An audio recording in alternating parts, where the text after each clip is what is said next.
I know it's so controversial. Rideshare drivers with guns. I would feel much safer because even especially downtown Austin, pulling up at a light or something, anything could happen. I don't really see the point of it, you know? You're just getting in the back of a car, so why would they need to be armed? The gun is the deterrent. Kerry King Brown launched BlackWolf in May 2023. It follows a similar on-demand ride model like Uber or Lyft. But I want people to understand we're not Uber.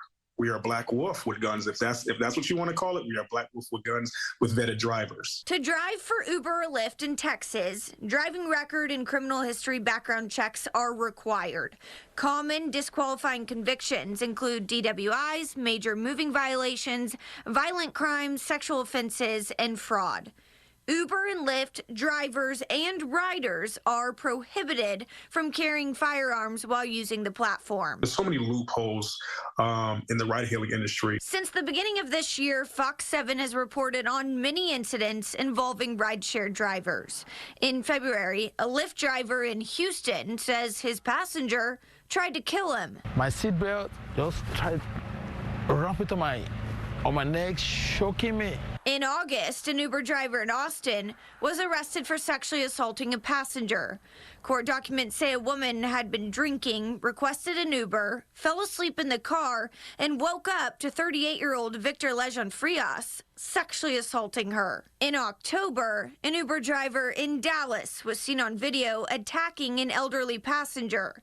The rider saying it happened after he complained about lack of legroom in the back seat. Suddenly hit me like that. Dear. We all deserve to get to point A to point B safely. King Brown says his drivers are vetted and must have a minimum of 4 years experience in law enforcement, the military, or security. I'm a trusted driver, you know his background. King Brown says BlackWolf is also more of a service. We add in more of a concierge feeling to it.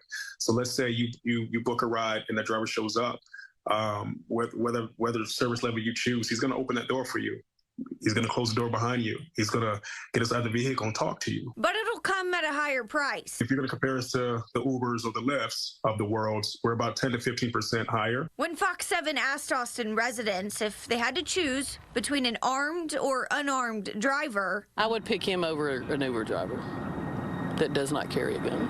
As long as you have the proper training and you're using it right, I don't have a problem with it. I would just go for the cheapest option, to be honest. So I wouldn't care at all. BlackWolf currently has about 75 drivers across Georgia, Florida, Tennessee, and Arizona. They're looking to hire about 15 to 20 people in Austin with hopes to start servicing the area next month. Meredith Aldis, Fox 7 Austin, Crime Watch.